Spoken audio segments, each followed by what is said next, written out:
हाल फिलहाल ब्रेकडाउन करने में इतना मज़ा तो मुझे कभी नहीं आया जितना इस टीज़र का ब्रेकडाउन करने में आया। तो ऐसा लग रहा होगा इस टीज़र को देखकर कि इसमें इतनी ज़्यादा डिटेल्स नहीं है क्योंकि टीज़र उतना बड़ा नहीं है, उतने ज़्यादा फ्रेम्स इसमें नहीं दिखाए गए हैं। लेकिन मैं आपको बता दूँ कि इसमें हद से ज़्यादा डिटेल्स है और मैंने कुछ भयंकर थ्योरीज बना दी हैं जो कि आज की इस वीडियो में हम लोग डिस्कस करेंगे। नंबर 1, टीज़र का सबसे पहला फ्रेम है वाराणसी का 512 सीई में, जहाँ पर एक तो हमें वाराणसी का ड्रोन शॉट दिखाया जाता है और साथ ही में कुछ ऋषि मुनि है जो यज्ञ कर रहे हैं। देखो, ये वो टाइम है इंडिया का जब इसको गोल्डन एज कहा जाता था और वाराणसी उस समय सबसे बड़ा सेंटर था ज्ञान का, नॉलेज का। मतलब यहाँ पर आर्ट, साइंस, लिटरेचर सब कुछ पीक पर था। तो हो सकता है कि वाराणसी में इस समय ये जो यज्ञ चल रहा है ये किसी इंपॉर्टेंट नॉलेज को प्रोटेक्ट करने के लिए, किसी सीक्रेट को प्रोटेक्ट करने के लिए चल रहा हो हमारे प्रेजेंट टाइम के विलन से, यानी कि टाइम ट्रेवल।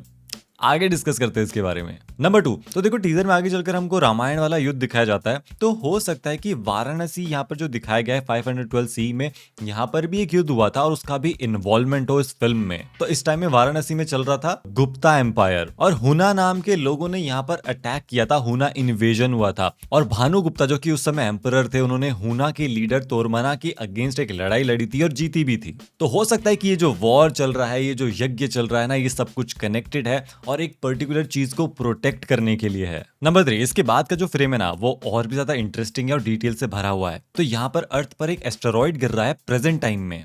इस एस्टेरॉइड का नाम है asteroid Shambhavi and let me tell you something. Shambhavi का मतलब होता है जो शंभू से संबंधित हो एंड शंभू इज शिव जी, यानी शंभवी को हम पार्वती देवी कह सकते हैं। तो ये एस्टेरॉइड पार्वती देवी जी से कैसे रिलेटेड है, ये एस्टेरॉइड शिव जी की शक्ति से कैसे रिलेटेड है? तो मेरी थ्योरी ये कहती है कि ये जो एस्टेरॉइड का गिरना है ना, ये कोई तबाही नहीं है बल्कि ये एक डिवाइन इवेंट हो सकता है। और मेरी दूसरी थ्योरी ये कहती है कि इसके गिरने से शिव जी के प्रलय की शुरुआत हो जाएगी, यानी कि शुरुआत हो जाएगी डिस्ट्रक्शन की।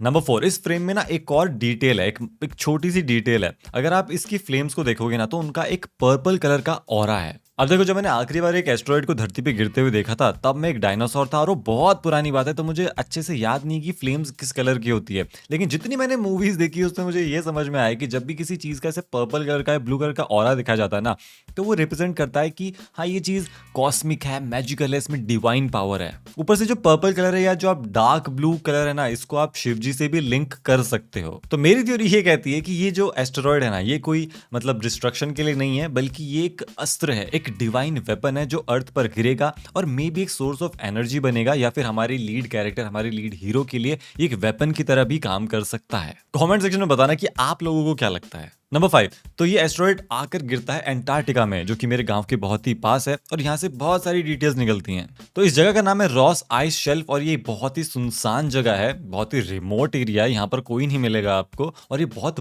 बड़ा एरिया भी है। और देखो, माना जाता है कि अर्थ पर काफी सारी ऐसी जगह हैं जहां पर कोई नहीं जाता, वहां पर कोई जा भी नहीं सकता और वहां पर देवता सोए हुए मिलते हैं या फिर वहां पर देवता सोते हैं। तो हो सकता है कि एस्टेरॉइड इसी जगह पर इसलिए गिरा है ताकि वो एक सोए हुए देवता को जगा सके या ऐसी किसी एनर्जी को एक्टिवेट कर सके जो कि यहाँ पर सदियों से फ्रोजन है। नंबर 6, ये एक स्ट्रॉन्ग थ्योरी है, अगर गलत होती है तो मैं वीडियो डिलीट कर दूंगा। तो देखो, एस्टेरॉइड का नाम है शंभवी यानी कि पार्वती जी की शक्ति। तो अगर वो एस्टेरॉइड अर्थ पर गिर रहा है तो वो किसके पास आएगा? शंभू जी के पास, यानी कि शिव जी के पास। और शिव जी कहाँ रहते हैं? कैलाश पर्वत पे। अब ये जो अंटार्कटिका में जो हमने बर्फ वाला देखा था, ऑब्वियसली कैलाश पर्वत नहीं है, लेकिन ये उसको सिंबलाइज कर रहा है। और यहाँ पर एक्चुअली में शिव जी नहीं होंगे, मे बी उनका रीइंकार्नेशन होगा या मे बी उनका कोई पुराना भक्त होगा जो सदियों से यहाँ पर तपस्या कर रहा है और वो फ्रोजन स्टेट में है और उसको फ्रोजन स्टेट से निकालने के लिए एस्टेरॉइड शायद यहाँ पर गिरा हो। तो मैंने मेरे दिमाग का 100% यूज शायद कर लिया है। अगर गलत थ्योरी के लिए किया है तो भाई मेरे पास अब और दिमाग ही नहीं बचा। आगे बढ़ने से पहले बता दूं कि ट्विच पे मेरा चैनल है विशेष लाइव नाम से, जहां पर मैं डेली रात को 11 बजे मूवीज की या फिर सीरीज की वॉच पार्टी करता हूं। तो अगर आप लोग इंटरेस्टेड हो तो ज्वाइन कर लेना, फॉलो कर देना, नोटिफिकेशन ऑन कर लेना, आपको 11 बजे नोटिफिकेशन आ जाएगा। सिया। नंबर 7, तो यहाँ पर कुछ लोग भी प्रेजेंट होते हैं, कुछ लोग बोट में, कुछ लोग इससे बर्फ के ऊपर चढ़ने की कोशिश कर रहे हैं। तो मेरे ख्याल से ये तो विलन की टीम ही लग रही है जिनको यहाँ से कुछ एनर्जी सोर्स चाहिए, या फिर यहाँ इनको पता था कि एस्टेरॉइड गिरने वाला है, मे बी नहीं पता था, लेकिन अब एस्टेरॉइड गिरने के बाद में यहाँ पर कुछ कैजुअलिटी तो होगी। Nobody cares. नंबर 8, तो अब इस फ्रेम में एग्जैक्टली क्या हुआ आई हैव नो क्लू, क्योंकि ये क्या वही जगह है जहां पर वो बर्फ थी? क्या उस बर्फ के टूटने के बाद में ये नई बर्फ निकली है जो कि ट्रांसपेरेंट है? लेकिन यहाँ बर्फ में ना एक कोई पुराना, कोई एंशिएंट शिप जो है वो वहाँ पर टूटा हुआ फंसा हुआ है। और इंडियन एंशंट लोर के अंदर ना एक विमान होते थे पहले, उड़ने वाले शिप्स। मैंने तो कभी देखे नहीं है रियल में, पर हो सकता है ये वही शिप हो जो यहाँ पर कभी क्रैश किया हो। इसके अंदर से यहाँ पर ना ग्रीन लाइट भी आ रही है, जो कि मेरे ख्याल से डिवाइन एनर्जी की वजह से है। अब ग्रीन लाइट का क्या सीन है, इसके लिए आप वीडियो पूरी देख लेना। तो हाँ, SS Rajamouli is definitely cooking something really extraordinary this time. Number 9, इस फ्रेम में जो सबसे पहली चीज मुझे दिखी थी वो था ये पैराशूट। और ऑब्वियसली यहाँ पर हमारा लीड कैरेक्टर महेश बाबू है, जिसका नाम है रुद्र। और इस कैरेक्टर का नाम रुद्र होना ही एक बहुत बड़ा हिंट है, जिससे कंफर्म हो जाता है कि जो फिल्म बनाई है शिव शक्ति के कॉन्सेप्ट पर बेस्ड है, क्योंकि शिव जी के ही एक अवतार का नाम रुद्र है, जो कि एक बहुत ही फियर्स अवतार है, जिसका नाम का मतलब ये है कि वो जो गरजता है, वो जो दुख का नाश करता है। नंबर 10, यहाँ पर भी आपको बैकग्राउंड में एक माउंटेन दिखेगा, माउंट किलिमंजारो। और मेरे ख्याल से पिछले फ्रेम में भी एक माउंटेन था बर्फ का काइंड ऑफ, और यहाँ पर भी एक बर्फीला पहाड़ है। तो मेरे ख्याल से ये सब माउंट कैलाश को ही रिप्रेजेंट कर रहे हैं, जैसे कि हमारा कैरेक्टर रुद्र शिव जी को रिप्रेजेंट कर रहा है। Number 11, okay, so this is the most interesting frame of this trailer. यहाँ पर बहुत कुछ हो रहा है, धीरे धीरे डिटेल में समझते हैं कि क्या चल रहा है। तो सबसे पहले प्रियंका चोपड़ा का कैरेक्टर, जिसका नाम मंदाकिनी है, वो ऊपर से नीचे गिर रही है, और यहाँ पर साइड में रुद्र भी प्रेजेंट है। अब देखो, स्वर्ग में गंगा मैया का दूसरा नाम है मंदाकिनी, और यहाँ मंदाकिनी गिर रही है, she is falling from the heavens, और रुद्र में भी उसको बचाने की कोशिश करेगा। अब देखो हुआ क्या था कि जब गंगा माँ पहली बार अर्थ पर आई थी ना, तो वो उनका फोर्स इतना ज्यादा था कि उनकी फोर्स की वजह से पृथ्वी नष्ट हो जाती। लेकिन शिव भगवान ने अपनी जटा यानी कि अपने बालों का यूज करके उसको होल्ड किया, गंगा मैया को होल्ड किया, और उनके बालों के थ्रू फिर वो फ्लो करने लगी गंगा रिवर। यानी कि पृथ्वी को शिव भगवान ने बचाया था कि वो गलती से नष्ट होने वाली थी। और यहाँ पर भी रुद्र बचाएगा मंदाकिनी को। तो आप देख रहे हो कि कैसे हिंदू माइथोलॉजी को कन्वर्ट कर रहे हैं मॉडर्न एक्शन में एसएस राजामौली। नंबर 12, तो यहाँ से सब कुछ ना एक पर्टिकुलर एनर्जी फॉर्म से कनेक्टेड है। नंबर 13, तो अब आता है what the hell is going on movement. इसने तो लिटरली मेरा दिमाग ही खराब कर दिया। तो हम पहुंच जाते हैं त्रेता युग में, जहां पर रामायण वाला युद्ध चल रहा है।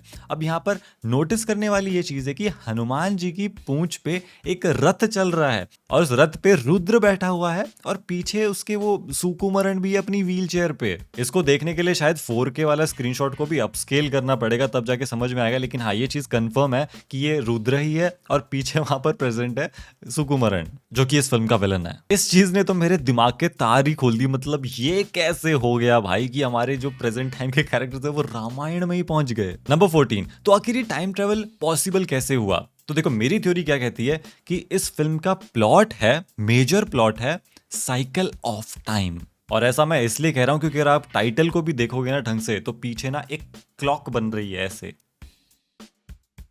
और टाइम ट्रेवल पॉसिबल कैसे हुआ? तो 512 सी में जिस नॉलेज को प्रोटेक्ट किया जा रहा था, और 2027 में जब वो एस्टेरॉइड गिरा, इन दोनों इवेंट्स का कुछ तो कनेक्शन होगा जिससे टाइम ट्रेवल पॉसिबल हो पाया। और उनकी पूंछ पर हमें हमारे लीड कैरेक्टर्स तो दिख ही रहे हैं। Now wait for my wild theory. मेरे ख्याल से सुकुमारन का ऑब्जेक्टिव है यहाँ पर रामायण का आउटकम बदलना, और इसीलिए वो त्रेता युग में आया है। लेकिन उसको रोकने के लिए रुद्र भी उसके पीछे त्रेता युग में आ चुका है, और अब इन दोनों का चेज सीक्वेंस चल रहा है। यहाँ पर इन दोनों का अपना अलग बैटल चल रही है, एक बड़ी बैटल के बीच में। I mean this is insane. Just imagine, मतलब अगर ऐसा सच में हो गया तो कि भाई साहब एक बड़ी बैटल, एक रामायण, मतलब रामायण वाले युद्ध के बीच में हमारे कैरेक्टर्स की छोटी बैटल, वो छोटा अपना एक्शन कर रहे हैं अलग।